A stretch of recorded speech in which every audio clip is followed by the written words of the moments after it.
अरे बापरे! आज तर मला चक्क 3 मजली चढावं लागलं आणि तेही 10 किलो गहू हातात घेऊन. झालं असं की इवासाठी काही स्टेशनरी खरेदी करायची होती. त्यासाठी मी आणि इवा मार्केटला गेलो होतो. तिथे गेल्यानंतर तिच्यासाठी असे काही चार्ट्स खरेदी केले. अजून भरपूर काही घ्यायचं होतं, पण मला हवं तसं काही भेटत नव्हतं. मी बराच वेळ तिथं शोधाशोध केली आणि जेव्हा मी इवासाठी स्टेशनरी शोधत होते, तेव्हा तिचं लक्ष दुसरीकडेच होतं.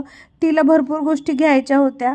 जसं की तिथे कॅमेरा होता, तो तिला खूप आवडला होता. ऍक्च्युली तो टॉय कॅमेराच होता, पण त्याच्यामध्ये जे फोटो आहेत त्या ब्लॅक अँड व्हाईट येत होत्या आणि इवा अजून खूप लहान आहे त्या गोष्टीसाठी, त्याच्यामुळे मी तिला ते नाही बोलले, पण ती तिथे खूप रडायला लागली. कसं बसं मी तिला समजावलं आणि तिथून मी गेले दुसऱ्या शॉपमध्ये जिथे मला गहू घ्यायचे होते आणि गहू वगैरे घेतलं, काही छोटी मोठी खरेदी केली आणि तिथून मी घरी गेले. आणि घरी गेल्यानंतर समजलं की आमच्या बिल्डिंगची लिफ्ट बंद झालेली आहे आणि लिटरली मी 3 मजली ते 10 किलो गहू घेऊन चढले.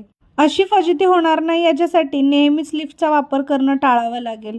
भेटूया नेक्स्ट व्लॉगमध्ये. Thank you so much for watching. Bye bye.